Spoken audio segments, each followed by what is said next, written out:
Today's daf we're going to be learning is Shevuot daf Mem Aleph. Today's daf is sponsored for a shlema for Shmuel Henoch Yaakov ben Chiana. I'll remind you that the Shiur registration is up. We'll be learning the last daf together on Sunday morning. Just to again clarify, Thursday there's no Shiur because Thursday's daf we're going to actually learn at the Shiur on Sunday. So we'll push up our Shiur for a few days. And we have a really good lineup. We have Zissy Turner speaking about Word on the Street, exploring oaths and vows. And we have a Siyum Mashas of Caroline Musen-Berkowitz, which is very exciting to celebrate with her finishing 7.5 years. And I know a lot of people have been talking about it. There's only 2 more years left for the Siyum for those who started your 7.5 years ago. When you started in Bracha, your 7.5 years are coming up very soon. We're at, like I would say, the final stretch, 2 years away. And already have started plans. When we have something very clear and definitive, we will spread the word to everyone, and we're looking forward. Okay, let's get started. We started yesterday with a very interesting topic, and Rav Nachman is known for having instituted the Shevuot Hesed, and that's happening on our daf, basically. Okay, this is where you see it on actually yesterday's daf, at the end of the daf. Rav Nachman comes and basically says, we need to institute what's called Shevuot Hesed. Now, the word Shevuot Hesed is a little bit strange, but before we get into what's the meaning of Hesed, let's try to understand the Shevuot. So the Gemara talks about two different possibilities. Yesterday, we only got to one, but we have a case. We talked before, right, our topic is Shevuot Dayanim, our chapter, which is all about Torah oaths, which is, we talked about Shevuot Eid Echad, even though that wasn't really what they were talking about in the Mishna. The Mishna was talking about all about the Moda B'Miktzat. These are cases where the Torah says you have to take an oath. Then there's other cases where the Torah doesn't say. So, for example, we started yesterday at the end of the daf with this case where you claim I owe you money, and I say I don't owe you anything. Now, theoretically, right, we generally say, well, I would never say I don't owe you anything if I really owe you money because you gave me a loan, and I should be appreciative of that, and therefore I wouldn't ever lie. That's really require a lot of real audacity to do that kind of thing. On the other hand, comes Rav Nachman, according to the first explanation, and says, in that case, it's true, theoretically, I shouldn't have to pay you anything because I claim I paid you back. On the other hand, perhaps I just am trying to push you off and I just don't have the cash on hand. And therefore, maybe I'm just pushing things up, and maybe then I really am lying and we don't trust me. So came Rav Nachman and said, we have to institute an oath in order to make me exempt from paying back that money that I claim I paid you back. It's not enough for me to just say, oh, I don't owe you the money. I have to take an oath. That's Shevuot Hesed. And the first version of a Shevuot Hesed. Rav Chaviva, I'm going to start now with the 3 lines from the bottom of Mem and Bet. At least by me, it's 3 lines. Rav Chaviva Matnu Asefa. Rav Chaviva said it's not on the case in the Mishnah that we were talking about, that if I completely deny a claim according to our Mishnah, I was exempt. Came Rav Nachman, 3rd generation Amoraim, and said, you know what? Mishnah said you're exempt, but I want to institute the Shevuot Hesed. Wasn't on that case. Rav Chaviva says that when Rav Nachman came up with this idea of a Shevuot Hesed, and I would say like Rav Nachman in his court, he didn't do it by himself, but he convinced the rabbis of his court, this is what we have to do, and it was named for him, on a different case, a different case in our Mishnah.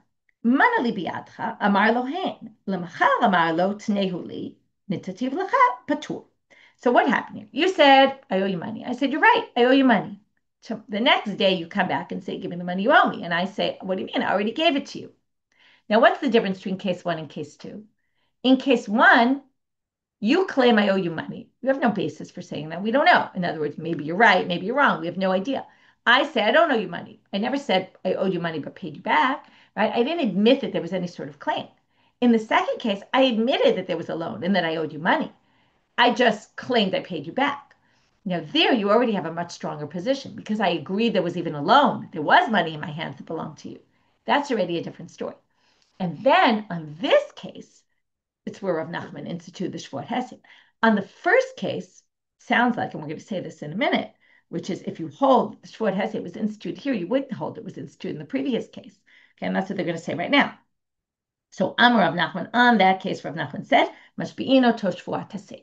So there's this debate about which case did Rav Nachman institute the Shevuot Hesed. Now, if you said that you said in the first case where you didn't even have a basis for your claim, and yet I still have to take an oath in order to be exempt from paying, Kol sheken, a seifa. Of course, you'll say, I'm going to have to say it in the second case where already I admitted there was a loan. I just claimed I paid it back. Uman dematne la seifa. But if you say it only on the second case, hachu di'ikadrara de mamona. That case has drara de mamona. Drara de mamona in different contexts means different things. Here it means that you have a claim with a basis to it because I admitted that there was a loan. So your claim already is much stronger. Aval hatam, in the first case, the lekadara de mamona, that you don't have any basis for your claim, low. You wouldn't necessarily say there's a shevuat heiset. So we have these two different versions. If you go with version 2, then that would include version that wouldn't include version 1 as well. If you go with version 1, it would include version 1 and version 2. That Rav Nachman would institute a shevuat heiset in both cases. I want to diverge for a minute, even though I like to kind of stick with the daf. But I think it's really interesting to talk about what is this word shevuat heiset. Where does heiset come from? What's the root heiset? Normally, when we think of heiset, the general root is a masid. Remember, we learned about that in Sanhedrin. It's someone who causes someone to veer off the path. And usually your masid, you incite someone. So you incite someone to do something bad. Okay, that's usually what it means. Now, here it's a little bit strange to think of it in that context. Because the shevuat heiset is actually, well, that's what they're going to say, could just mean inciting in general. You're inciting here. Now, who are you inciting? Well, the shevuat incites the borrower to admit the truth, right? Now, by making me take an oath, it's to prevent me from lying. Okay, so it's incitement could also be the flip side of incitement. In other words, there's pushing someone to do something bad, and then there's also providing advice to do something good. So incitement here is really inciting the person inducing maybe is a better word. Thank you. The Koran used the word inducing the borrower to basically tell the truth. Okay. So if I know I have to take an oath, maybe I won't claim what I'm claiming because maybe I'm lying. That's one. Now, if you talk about inducing is also, like I said, it's kind of the Hebrew word almost could be itzah, to give advice. So some people explain that this is actually talking about the shevuat heiset is the rabbis kind of advised with each other, induced each other to come up with a solution to a problem that people were lying. And that it was taken part of the council of the rabbis. And that council is part of this idea also from lahasit, is to convince someone to do something. Rav Nachman kind of got his court to say, we have to do something about this. And just the idea of the establishment of the shevuat heiset, not about the content of it, right? Because I wanted to show you this because we don't have time to really delve into this. But once you think about the meaning of the word and how it connects here, which again, I'm quoting you different opinions of different commentaries, not making this up on my own. Each one kind of has a bit of a different approach as to what the purpose of the oath is, right? One is to get the borrower to admit the truth, right? That's the first one. The second one is just, well, they had a problem, need to come up with a solution. They took counsel with each other. Another is that the person is swearing that he wasn't, if we want to go back to lahasit, is to induce someone to do something bad or incite someone. What the person's saying is, I'm swearing that I wasn't pulled away to do something bad. It's an oath that basically shows I'm an honest person and I wasn't pulled away to do something bad. Another option is lahasit, in some contexts in the Torah, is also, or in the Tanakh, is also to put upon someone. And that this is an oath that was placed upon. It was like an imposed upon them. Okay, in other words, it wasn't supposed to be there, but it was imposed on them anyway. And then it's just saying like it's an added thing. It doesn't necessarily mean we're trying to get, anyway, you can go with it in terms of the meaning. Those are a bunch of the different interpretations. There's a lot because whenever there's a lot of interpretations, it's because everyone's kind of wondering, what is this language, hasata? What does it have to do with here? Now we're going to move on. The next part we have to deal with is, once we have this concept of shevuat heiset, which is basically a rabbinic oath, well, the obvious question is, my ika ben shevuat d'oraita l'shevuat d'Rabbanan. What are the differences between Torah oaths and rabbinic oaths? Now, I mentioned yesterday, and most of the commentaries agree with what I said, which is, and I'm going with most commentaries, that one of the differences is that you don't need to hold a Sefer Torah or some sort of sanctified item, Torah, Sefer, something in your hands when you make the oath. Some people talk about that's a difference between the rabbinic oath and the Torah oath. It's actually going to come up in a later sugya. It's strange I don't mention it here. I'll put that out there.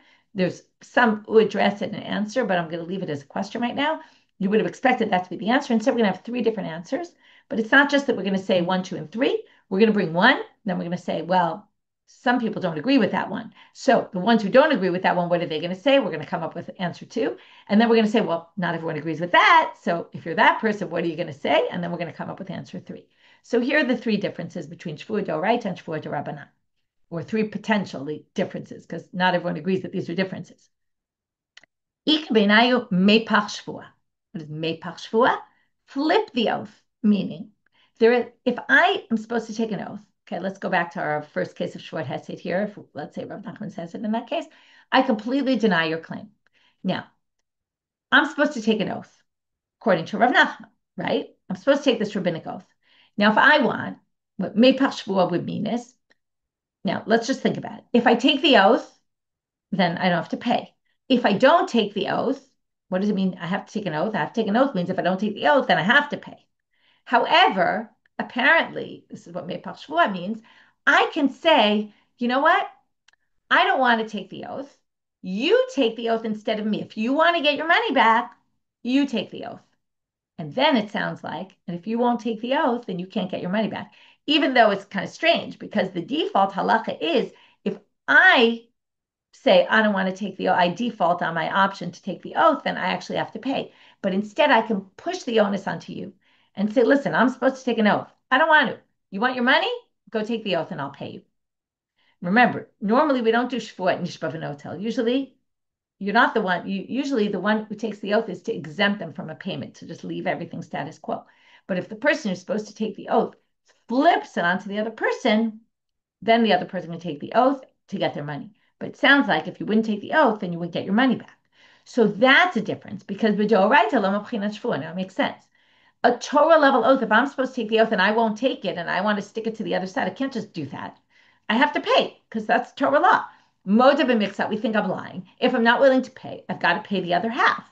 And a Torah shvuah, you can't just say, well, if you want to get your other half, you better take the oath. You can't do that in a Torah oath. But Rabbana mabchina, but if this shevuat heiset, and we're just worried that maybe I'm lying, we don't really know. So I make me take the oath. Well, if I flip it to you, you have to take the oath, and if you won't take the oath, then I don't have to pay anything. Ulamar Rav Asi Damar. Now here comes the question. Rav Asi actually thinks, which is very interesting. Da'amar b'doraita nami mabchina shvuah. Even in a doraita case, I can flip the oath. Now, what's this whole flipping of the oath? You have to remember, it's it's just really not clear in all these cases who's telling the truth and who's lying, which is why theoretically you could say even in a Torah level oath, right? We're just doing these based on presumptions. We presume people wouldn't be brazen to lie, and therefore they're not telling the whole truth, and therefore what? But in the end, we really don't know. So I guess you could kind of see this idea that you could theoretically flip the oath.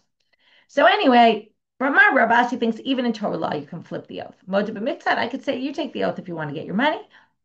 So if you hold that, well, then that's not a difference. So my ikaben right to the Rabbanit. So what's he going to say? Rav Asi is the difference. Ikabenayu mecha lenichse. There's a difference in can they come into my property if I don't take the oath. Okay. Now remember, mepach shvua is if I say you have to take the oath. But if I don't say that and I just say I'm unwilling to take the oath, then what happens? I have to pay. What if I don't pay? So mecha lenichse. Okay, they can come in and take my possessions. In what case? Okay, remember, we're in the differences between doraita and rabbanan. Obviously, which case are you more likely that the court's going to be able to come into my property and just seize property of mine because I didn't pay my loan back? B'doraita nachtina lenichse. In Torah law, okay, let's say moda b'mitzah, I admitted to half, I didn't admit to the other half. I'm supposed to take the oath, I don't take the oath. And I don't say I already paid back half.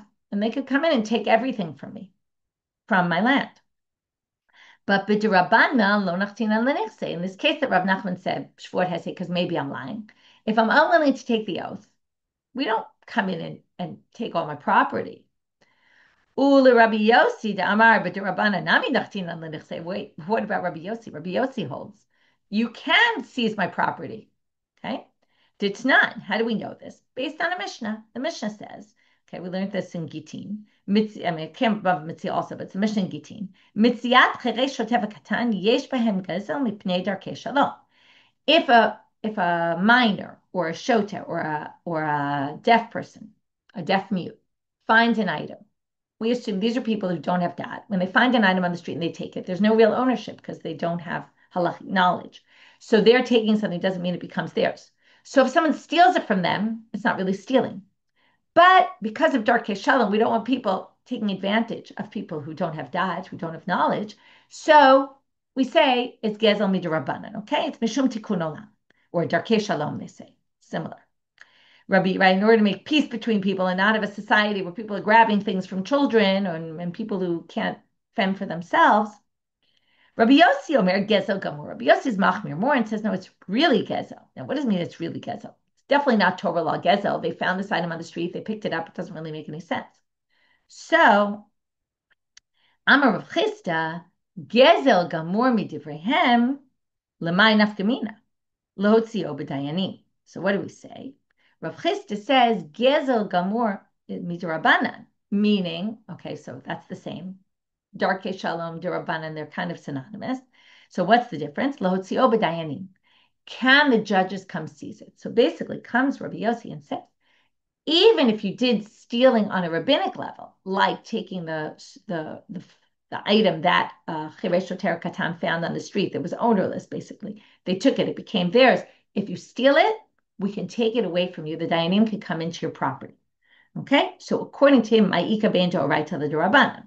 Okay, see, there's a question. I didn't fully understand it because maybe I wasn't clear. But I'm not sure exactly why the question was asked, but I'm going to try to explain the difference between the d'oraita and d'erabanan. If by Torah law I'm supposed to take an oath, that means I'm less believable in my claim. Okay? If I'm less believed in my claim, then it makes more sense that the judges can come and seize my property because it really means we don't believe me and we think I really owe the money. So they're going to come seize my property and take away the loan. But if it's only rabbinic, right? Like you say, I owe you money, and I say, I don't know what you're talking about. So in that case, it's unclear whether you're telling the truth or I'm telling the truth. So they're not going to be able to come in and seize my property. Okay, so that's the difference. So now, but according to Rabbi Yossi, that's not a difference because even in rabbinic law, they can come seize my property. Now, we're going to get back to there's a big problem with this approach that in Rabbanan, we don't seize my property. We're going to get back to that. Okay, if you thought about it, great. If not, we'll talk about it in another 2 minutes. But let's go first to number 3. So if you're Rabbi Yossi, then ma'ika bein d'oraita l'derabanan. You can't say that. So what are you going to say? Ika benayu, here's the last difference. Shekinegdo chashad al shvuah. If I'm supposed to take a Torah oath, okay, moda b'miktzat oath, let's say I admit it to half. I say I don't owe you half, and if I want to get away without paying that half, I have to take an oath. But what if I'm a person who is not believed? Okay, I lied before. So we're not going to trust my oath. So in the case where we don't trust my oath, what do? It's similar to the Mepach Shvuah. It's just Mepach Shvuah was I said, I don't want to take an oath. You take it instead of me. But in a Kenegdo Chashad al Shvuah, the halacha is that it immediately flips to the other side. If I can't take the oath, then you take the oath. Okay, because if I can't take it because I'm not a believable person, we want an oath to be here because we're worried there's lying. So you can take the oath to get your money back. Okay, that's a kenegdo chashad al shvuah. B'doraita shekenegdo chashad al shvuah pchinan le shvuah b'samu ha'idach. So if there's a Torah obligation for an oath and I can't take it, we give it to you because we assume there's some dishonesty here and we need an oath to clarify. But if Torah law doesn't require an oath, then if I'm suspect, then I just don't take the oath, right? So b'derabanan, now what do we say here? Takantu. The whole Shevuot heiset was just a takana. It was just to ensure maybe, we don't really think I'm lying, but maybe I am. So takanta l'takanta lo avdina. We don't make a takana on a takana, right? The kenegdo chashal shvuah is a takana that we flip it to the other side. So we don't do a takana on a takana, and basically I would be able to say, I don't owe you anything and be believed, okay, without the oath. So that's a third possibility. Now I want to go back to what I said. There's a bit of a problem, whether you figured it out or not, but what's the problem? Well, if Rav Nachman instituted Shevuot heiset because they think maybe I'm lying, okay? In the case of, you say I owe you money. Let's just go with case number 1. You say you owe me money. I say I don't owe you anything, and we're worried that maybe I'm lying, so make me take a Shevuot. Now, what we just explained in the second explanation was, since it's only d'Rabbanan, if I won't take the oath and I owe the money, right? We don't force me to pay it, like they don't come and seize my property. So the Rabbanan deplige ale de Rabbi Yossi. As Rabbi Yossi says, yes, we can go and take my property, which, okay. But the rabbis who say you can't come into my property, on rabbinic law, you can't just go into someone's possessions, take their stuff. So what do we do in this situation? You claim I owe you money. I say I don't owe you anything. Now, what do we think? Who do we think is telling the truth? We think you're more likely telling the truth, which is why the rabbi said I have to take the oath. Now, if I don't take the oath, what does that mean? By law, I'm supposed to pay, right? Because I won't take the oath, and since I'm the one who's suspect. But if I don't take the oath and I don't pay, and they can't come seize my property, then what power does the court have? Then what's gonna let's just ask the question even better. If that were me in that situation, the easiest thing for me to say was, I'm not taking the oath. And if you, as the court, can't do anything about it, then what's to prevent me from just doing that? If you can't seize my property, then you have no power, no control. And then why would I even bother taking the oath? Because if I don't take the oath, you're not going to really be able to collect from me anyway. So it creates an absurd situation. There has to be some recourse here. Otherwise, what was the point of instituting the takana? So the answer, mishamtina, they excommunicate me. So Amarle Ravina Rav Asi, we're going to get a little graphic here. Hi nakte bekuvse de nishbake leglimehu. Wait a minute. That's like grabbing someone by his testicles until he takes his clothes off. In other words, by doing that, you're basically, if you're going to excommunicate someone, what's worse than that? Like, may as well just go into his property. Because if you excommunicate someone, what happens? Excommunication means they have no connection with other people. They can't benefit from other people. I mean, if you have a business, your business is dead. That's worse almost. So it's basically like holding the person captive until they do what you want them to do. So, okay, lo nafsin lichse, but you can do that. That doesn't make any sense. So we have to correct this a little bit. Now, generally, what would happen is if somebody doesn't come to court, the court can excommunicate. And that's kind of what's happening here. The person won't pay what they're supposed to pay. You can excommunicate them. What generally happened was you excommunicate them for 30 days. If they still don't appear in court, or in our case, pay the money, then you give them lashes. That's nagdina. Nagde means to give lashes. You give them lashes. So what do? You excommunicate them for 30 days. Comes the time for the lashes. If they still haven't returned the money, you give them lashes. The nagdina, that's give them lashes, and then you leave them alone. In other words, they have some recourse. What the court can do is put a 30-day excommunication, give them lashes, and if they still don't, okay, that's it. But at least they try to do something. And that's a deterrent for anyone to really lie and then not pay. Okay, Amar of Papa. Hi manda apik shtara al chavre. V'amarle shtara paruahu. So now we have a case where Papa says if somebody pulls out a shtar. Now this is different. Before, when we started the Shevuot heiset, our case was you claim I owe you money. You don't necessarily have proof for it. You claim I owe you money. I say I don't owe you money. Okay, and it's your word against my word. But in this case, we've learned this many times. If you have the document in your hand, it's already something else. Because what would normally happen? If we wrote out a document, it was a loan with a shtar. So we write out the document. If I pay the money, I would make sure that you ripped up the shtar. Otherwise, there's always a chance you could take it again. Right? It's like you have a credit for a store, right? And let's say like nowadays they'll say, oh, here's a picture of my credit, but that's ridiculous because I mean, anyone who still works with credit slips and things like that, which is ridiculous anyway nowadays. But assuming you have this credit slip, and let's say you didn't have it with you have a picture of it, they're not going to take that because the next day you'll come in again and say, oh, I have this credit and use the actual paper. So if somebody pulls out a shtar, generally they'll believe that I owe them money with an IOU. But I said, Amarle, shtara paruahu. Okay, if I say, what do you mean? I pay back that loan. Amrinale, lav kol kaminech zil shalem. Okay, basically what I said before. We say, court says to me, tough luck, Michelle, you have to pay. You can't, other person has a shtar. You have to pay the money. However, here's a very interesting thing. Im amarle lishtabali. But if I say, take an oath that shtar wasn't paid back, okay, amrinale ishtabale. The court says, if I insist that you take an oath to get your money, the court can insist that you take the oath to get your money back. Because why? Sometimes there's situations. Imagine the case. you want your money back. We're standing on the street and I say, I'll give it back to you. And you bring me the star and you're like, listen, it's too far. It's at home or I can't find it or something like that. And then I say, fine, I'll give it to you. Now, I was kind of wrong in doing that. But basically, we want to protect people from taking advantage. So if I decide to, and you say, come on, don't you trust me? Don't you trust me? And it's hard for me to say that. I mean, they lent me the money and I'm happy to pay them back the money. So I pay you back the money and then you pull out the star on me a week or two later. So we allow me to basically claim, you know what? If I am suspect that you're lying, I know you're lying or I think you're lying, I can tell the court they have to take an oath and I can impose that oath upon you. The court can then force you to take the oath. So the Gemara says, or Amar le Rav Acha Abaye and Rava le Rav Asi, Rav Acha Abaye and Rava says to Rav Asi, wait a minute. Uma bein ze lepogem et shtaro. Wait a minute. There's a case of pogem et shtaro. What's pogem et shtaro? If you pull out a star, says I owe you $100. And I say, here's witnesses that say I paid you back 50. You know that I don't owe you all the $100. I already paid you back 50, and here are witnesses to prove it.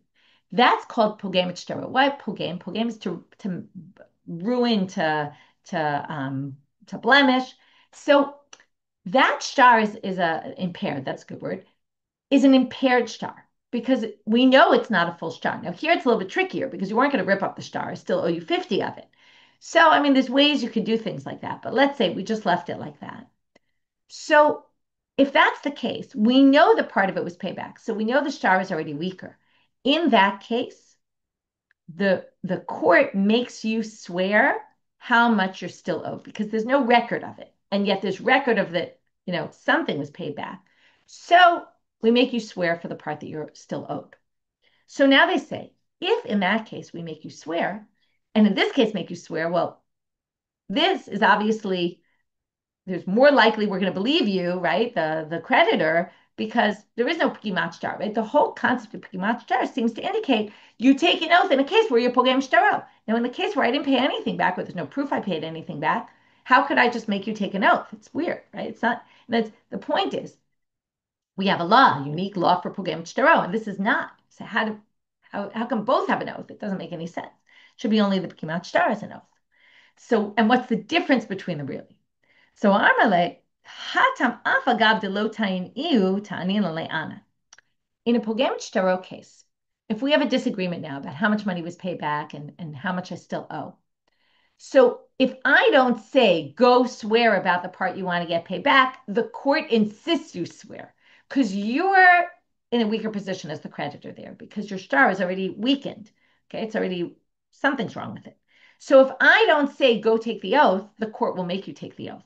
But but in our case, where you pull out a star and I say I paid it all back, or I don't owe you anything. In general, the default is I have to pay. Only if only if I say go take the oath, then the court will make you take the oath. But if I don't say anything, then of course you don't have to take an oath. In the p'gimat shtar, you have to take an oath no matter what. The court will come in and say it doesn't matter what I claim. The court will come and say there's a problem with the star. You better take an oath if you want to get your money back. So that's the difference. Some other things about this case. If the person was a tamid chacham, then we don't make them take the oath. Okay, now why is that? Because it's humiliating for a tamid chacham to basically say, right, if I say you take the oath and you're a tamid chacham or tamidah chachama, they're not going to make you take the oath because it's humiliating for tamid chachama to say, for tamid chacham to say, oh, this Torah scholar is not so believed. Let's take an oath so we could believe you. It's humiliating. They want to humiliate Talmud scholars in the court. So Armale Mar Yemar le Rav Asi, he says, wait a minute. If you say that Talmidei Chachamim are exempt from this oath, then then Talmidei Chachamim are just going to come to court, lie, right? Make up like a claim or pull out a star, say they're owed money. The person's going to say, I don't owe you the money, and go take the oath, and the court won't impose the oath, and they're just going to be able to take people's money. So that's a bad situation, right? We know sometimes people become what we call naval burshta de Torah, right? They have this heter and then they use it and they take advantage and use it against other people. Ella, so what do they answer? Lomas got kakinan le'ledine. Okay, what does that mean? They don't force the Talmid Chacham to take the oath. However, they also don't allow if I say, I don't owe you the money, and you better take an oath about it if you want your money. So they won't impose that oath on them, but they also won't let them collect the money. So then that protects. In other words, that's how we make sure Talmidei Chachamim aren't taking advantage. Now, of course, if the Talmid Chacham wants to take the oath and get their money, they're allowed to. They can take the oath, but the court can't impose it because that's humiliating. But if they want to come forward and say, I'll take the oath, they can, of course, do that and get their money. So they won't lose. But also the court can't force them to take the oath. Next section. What we're going to do in this section is, okay, and I'm not going to right now go through the case in the Gemara. This is going to relate to two different cases in the Gemara, which we'll quote throughout the conversation, the diyun. What we're going to do now is bring Rav Asi's opinion and then Shmuel's opinion in two different versions. So this took place in two different versions. We're going to have first one version, then we're going to have a whole other version of the whole conversation. It's going to be slightly different. You'll see. Amar Rav Yehuda, Amar Rav Asi. So first Rav Yehuda quotes Rav Asi, then Rav Yehuda is going to say, and when I got to Shmuel and I told him this, he reacted to me with the following thing. If you loan me money in front of witnesses, I can only pay you back the money with witnesses. Why is that? Because the assumption is you didn't trust me. Why else did you have witnesses for our loan? Because you didn't trust me. So if you made sure there were witnesses when you loaned me the money, then there have to be witnesses when I return the money. Even if you didn't specify, I only want you returning this with witnesses. Now that means if I claim I returned it and I don't have witnesses to show for it, well then my claim is meaningless, because unless I return it with witnesses, I'm not right. If it's a requirement that I return it with witnesses and I don't, then any claim I say, oh, I paid you back already, which we already talked about before, I'm somewhat believed. If I claim that, I won't be believed here. But Kimarita Kamei to Shmuel, Amar Li, what do you mean? Chol right? So when I brought this in front of Shmuel, Rav Yehuda says, he said to me, what do you mean? Yachol Amarlo, Perticha B'fnei Ploni Ploni V'Chulem LeMedinat Hayam. I could say, I gave it back to you with witnesses, just they went abroad. Right? Remember this whole thing in Gitin about witnesses from abroad, right? That maybe if you have Eidei Chatima and not Eidei Mesira, well, if you have Eidei Mesira, not Eidei Chatima, right? If you don't have witnesses signed, right? One of the reasons to have witnesses signed is because maybe the witnesses will die, maybe they'll go abroad. So all sorts of things. You can't always assume because I don't have witnesses, there were no witnesses. Maybe they went abroad. Okay, so I can claim that. Tnan, but wait, now we're going to raise difficulty on Rav Asi from the Mishna, because the Mishna said, Manali biyadcha, v'amar lohein. You say, you owe me money. I say, yes. L'machar amar lo tneuli, and tomorrow you say, give it to me. Nitatif lecha, and I say, I gave it to you already. Patur, I don't have to take an oath. Now, the assumption here is what? Now, when you said Manali biyadcha, and I said, I don't have, and I said, I owe you money yesterday, that must have been in front of witnesses. Now, if that was in front of witnesses, then how could I say the next day I already paid you back? If you made me admit in front of witnesses, then isn't that the same as taking the loan out in front of witnesses? And then wouldn't I have to only be able to be believed if I actually brought witnesses to prove that I paid you back the money? Right? Here it says, because you claim the money back from me in front of witnesses, it's as if you lent me the money in front of witnesses, which a minute will say it's not really, but that's what they're assuming. It's as if you lent me. And then it says you're exempt. The Rav Asi says if you lent me in front of witnesses, I have to pay back in front of witnesses. I wouldn't be exempt here just by saying I paid you back. I wouldn't be believed because I don't have witnesses to show for it. Turning now to Amabet. So Tiyufta to Rav Asi. This is a problem for Rav Asi. Well, Amar Lacha Rav Asi. Rav Asi can answer and say, no, it's not the same. Having me admit in front of witnesses is not the same as giving me the loan from the beginning in front of witnesses. Anaki Amre, when I said what I said, and this is what Rav Asi could say. He wasn't there to say it, but Amar Lacha is always, we're putting words in his mouth.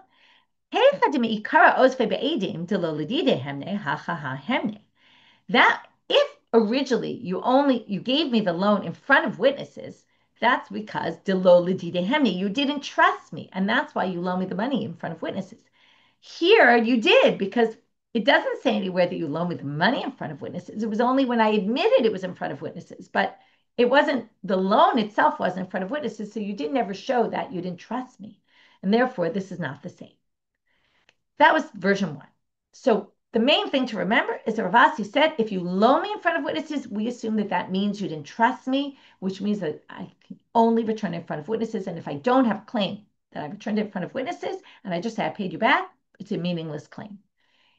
Shmuel said, if I say I did pay you back in front of witnesses, just they're not here anymore, they went abroad, then I'll be believed.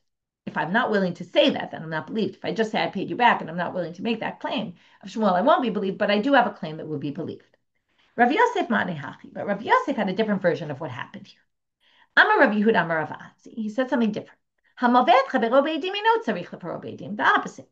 If you lend me money with witnesses, doesn't mean I have to return it with witnesses, only if im amal, if you said at the time of the loan, al tifra'eni ela be'edim, if you say you must give me back the money with witnesses, then sarich faro be'edim. But anything short of that, no. Then Kamarita made to Shmuel, and now Shmuel's going to be the same thing. When I said in front of Shmuel, Shmuel said, Amar li, even in that case where you said you have to return it with witnesses, I still have a claim even if I don't bring witnesses. Because I could say, I could say, I did give it in front of witnesses, but they're not here now. What am I supposed to do? And therefore I'll be believed. Now we're going to bring the next line of our Mishnah to raise a difficulty with Shmuel. Tanan says in our Mishnah, Manali bi'atcha amar lohein. Okay, so you say you owe me money. I say, no, I don't. Amar lo, al titneuli ela. I'm sorry. I said, yes, I owe you money. Sorry. This is yesterday. We had a first interaction. You said you owe me money. I admit, yes, I owe you money.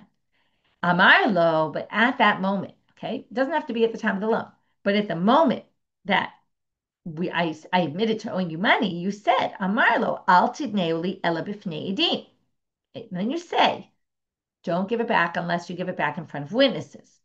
Lemachar marlo tneuli. The next day you come and you say, give it back to me. And I say, nitativ lecha, but obviously there's no witnesses. I say, I paid you back already, but there were no witnesses. Chayav. That's what the Mishna said, right? This is obviously a truth to Shmuel, because according to Shmuel, I could claim, even though I don't have witnesses, I could say, oh, I gave it in front of witnesses, but they left town. Okay? And it doesn't give you that option in the Mishna. The Mishna says, no, you have to take an oath. Amar lecha Shmuel tonight. So Shmuel's simple answer is, it's a machloket tanaim. Don't question me for the Mishnah. I hold by a different opinion. Okay, now we're going to bring that Braita to show. Then we're actually going to reject this, and we're going to be left with a question for Shmuel, because we're not going to be able to prove from this Braita it's a machloket tanaim, but let's try first. Ditanya, be'edim hivuticha be'edim parali. If you say, I lent you with edim, and therefore return it with witnesses, O yitin, either I have to return the money, O yavi raya shenatan, or bring proof that you gave. Now that matches our Mishnah. Anything short of proof to witnesses, I won't be able to be believed. Rabbi Yehuda ben Betera Omer, and this is what Shmuel is going to say, I rely on. There you have exactly what Shmuel says, and therefore Shmuel says, the Mishnah follows Tanakama, I follow Rabbi Yehuda ben Betera. However, Parach Rav Acha says those situations are not comparable. Because mimayde b'shat havakai, dilma b'shat tvi'akai. Our case that Shmuel said you can just say, oh, they went to Medina Hayam, was when it says, when you gave me the loan, you said to me, you have to return the money with edim. That's not the same as this case that we just quoted, which was b'shat tvi'ah. That was when you came to collect the money. And I said, yes, I owe you the money. I'll give it back to you later. And then you said later, if I don't pay you back, I'm sorry, when you pay me back with witnesses. Now, there's a difference, because if you said it at the very beginning, we talked about this before, if you said at the very beginning that you need witnesses, that's because you don't believe me at all. And therefore, I need a higher level, right? Just because Rabbi Yehuda ben Betera says in the case where later on you said pay me back with witnesses, since the original loan you never said that, we'll be more lenient and we can accept it if that's where Rabbi Yehuda ben Betera is going to say, well, you could claim I gave it back with witnesses, but they went abroad. But in the case where it was from the very beginning, you said you can only pay back with witnesses, it was like a stipulation of the whole loan, then we're not going to allow it. Okay? The way to read this bright is, right? Didn't I already give you the loan with witnesses, and therefore you should give it back to me with witnesses? But not that it was a stipulation of the loan itself. And that's where Rabbi Yehuda ben Betera is going to be lenient, but it doesn't necessarily mean to be lenient in our case. It doesn't necessarily mean Shmuel could say that's who I agree with, right? You could say that if it happened at the time of the loan, and it was a stipulation in the loan agreement, you have to return with witnesses, then it's very likely Rabbi Yehuda ben Betera would actually obligate you, and you wouldn't be able to get away with just saying, oh yeah, they went abroad, there were witnesses. So basically, Shmuel is left with a difficulty. Okay, we don't really have a good way to resolve it.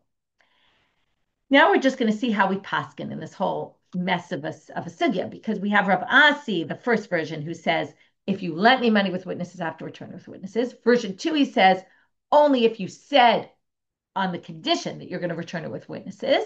And Shmuel, who in either case 1 or in case 2 said the same thing, which is, as long as I say I had, there were witnesses, but they went abroad, I'll be believed. So which version do we hold like, and by which person?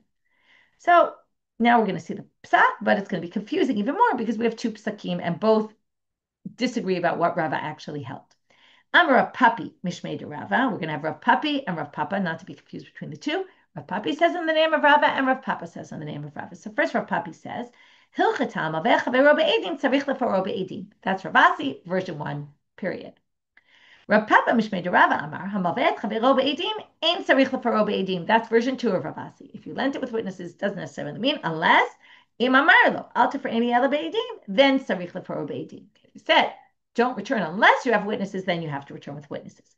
Vim Amar Lo, and also he says, like Shmuel, though he tacks on Shmuel to Rav Asi and says, Vim Amar Lo, Praticha b'fnei ploni and ploni, v'achulam l'medina hayam ne'eman. But if you say, I returned it in front of witnesses and they went abroad, then you'll be believed. And now we have a siman. I'm not going to read the siman, but we're going to start reading the first 4 cases. There's a whole list of cases we're going to get to, and these are actual cases that happened, and we're going to have what psak was said. Some cases we have a debate Abaye and Rava about what was said. So the first 4 we're going to do today. Ha'uda amar le'lechavre ki paratim par'in li be'ape Reuven v'Shimon. You lend me money and say, when you return me the money, okay, there's an actual case, so it's not theoretical, but let's say this happened. You lent me money and you said, only return the money in front of Reuven and Shimon. What you're basically saying is, you don't trust any other witnesses. So if other witnesses come and say, I paid you back the money, you don't trust them. And that was a stipulation in our agreement. Now I return the money in front of 2 random witnesses, not Reuven or Shimon. Abaye says, look, you said 2 witnesses. It's true you said Reuven and Shimon, but in the end, I returned in front of 2 witnesses. What's the difference? And therefore, I'm believed. Rava, no, you said Reuven v'Shimon because you didn't trust me. You thought I was going to maybe bring false witnesses. Maybe I have like a slew of people who will lie falsely for me. And that's why, no, I'm not believed. The stipulation was Reuven v'Shimon. Without Reuven v'Shimon, sorry. Case 2.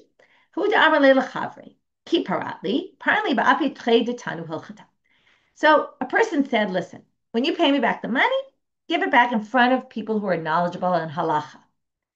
Now, when I pay back the money to this person, okay, let's just call it a particular person, I pay back the money. I just paid it back without any witnesses. Forget about somebody. They weren't witnesses at all. Then what happened? Those zuzim got lost. Okay, meaning I gave them back to the creditor, and then the creditor later lost all the money I returned. Creditors, how am I going to get out of this situation? I want my money back.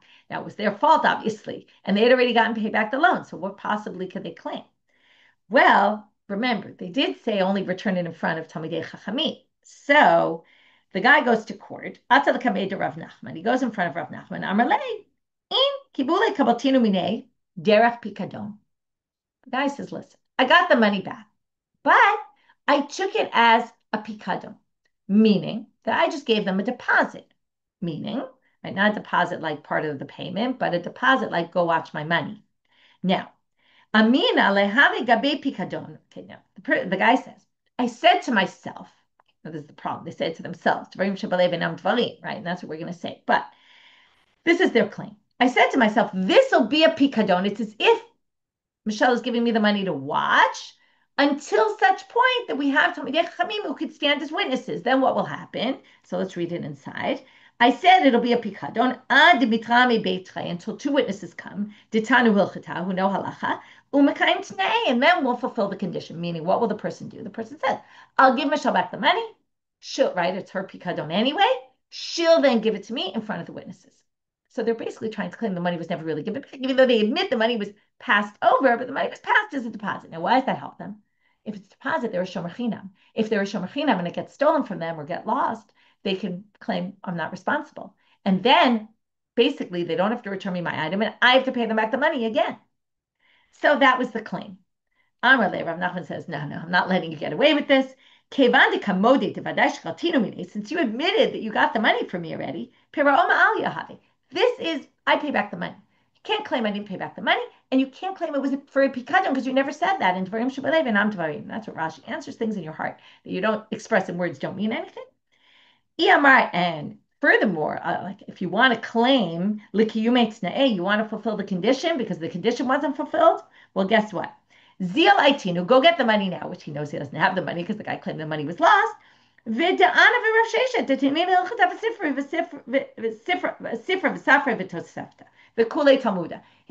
you got two Talmidei Chachamim right here. Me, Rav Sheshet, we know all the Midrash Halacha, we know the Tosefta, we know the whole Talmud. We're experts. So take the money out, let's fulfill the condition. And obviously the person can't do that, so tough luck. Case 3. Give me back the 100 zuz that I loaned you. I don't know what you're talking about. So now the person brings witnesses. Now he remembers who was there at the time of the loan, so he can disprove the borrower. So he pulls out these two witnesses. But what did the two witnesses say? We saw you take the loan, and we saw you paid it back. Now this is tricky, okay? Because it doesn't match anybody, right? The Malvik claims it was a loan. The Lovik claims there was no loan. The Malvik claims it wasn't paid back. The Lovik claims, right, there is no loan. So the witnesses said there was a loan, but it was paid back. Nobody even claimed that it was paid back. So what do we say? Well, again, of Machlok and Abaye and Rava. Abaye Amar Ma'nad, Amar Ospe, Amar Pare. Look, the witnesses says it was the loan was out. So on their basis, we could say there was a loan. On the other hand, they say it was paid back. So if they witnessed it being paid back, well, there's no money to be paid right now. Rava Amar, what do you mean? If the person said lo olam, if the borrower said this never happened, it's as if they said I didn't pay the money back also. So we're going to accept the witnesses to prove that there was a loan, and then we're not going to accept their second part because, and Rashi says it also here, hoda'a baldin k'mei edim dami. The fact that that person admitted I didn't pay the money back is basically an admission. Once two witnesses come after that, we're not going to believe those witnesses because what's stronger? Confession is stronger than witnesses. So the person's going to have to pay the money back. So Machloket Abaye and Rava about that case. Last case. Who Amar le l'chavri havli me'azuzei demaskinama. Pay me back the hundreds as you owe me. Amar le lo priaticha b'fnei ploni u'ploni. This is a very interesting one to end with. Did I not pay you back before Reuben and Shimon? Let's say. Atu ploni u'ploni. Reuben and Shimon show up. Amrei lo yudvar me'olam. They're like, we didn't see you pay back the money. So Sever of Sheshet Lememar Upsa Kafan. Sheshet says, obviously, I was lying when I said that because now I said I paid back in front of these two witnesses. The two witnesses say, we don't know what you're talking about. Obviously, I'm a liar. And now I can't testify in any other case either. Amar Rava, Pomilti to Rami Elena, She Lavadate. Comes Rava and says, what do you mean? People aren't expected to remember things that aren't important. Okay, now who is this talking about? So, two explanations, and we'll end with this. Very interesting way to end. And this, I always love this. We've seen this before about how if it wasn't something of significance, you're not expected to remember it. So who are we talking about? So it could be that witnesses, maybe, now what it appears here is the witnesses weren't meant to be witnesses. I was just saying, I paid you back the money and so, Reuben and Shimon happened to be there. If Reuben and Shimon happened to be there, well, no one made them witnesses. They're not expected to remember. Do you remember everything that transpires, every interaction you're at? No, we forget things all the time. So that doesn't mean I'm a liar just because Reuben and Shimon say we don't remember or we don't know anything about this. Or maybe I'm not expected to remember. What do I remember? I remember I paid you back the money, but I'm not expected to remember necessarily who was there in the room at the time. So it could be that I said, don't you remember I paid you in front of so-and-so and so-and-so, but maybe I didn't remember who was actually in the room at the time. So it doesn't mean I'm a liar. Okay, we might not accept my claim, but it doesn't mean I'm a liar and that I'm not going to be believed in any other case. Okay, so quick review of our daf. We started with the Rav Nachman and the Shevuot heiset. We talked about the different derivations of the word heiset. We talked etymologies of it. We talked about the difference between Shevuot d'oraita and Rabbanan. From there, we got to these cases of believability. Pulls out a star. The other person says it was paid. Can they flip the Shevuot to the other side? Then we had the Rav Asi, the two versions of Rav Asi and Shmuel. And from there, we got to these four cases where, again, difference in claim and who's believed and what do we do. With that, we finished for today. A lot of interesting cases today, very interesting stuff, and we will continue tomorrow.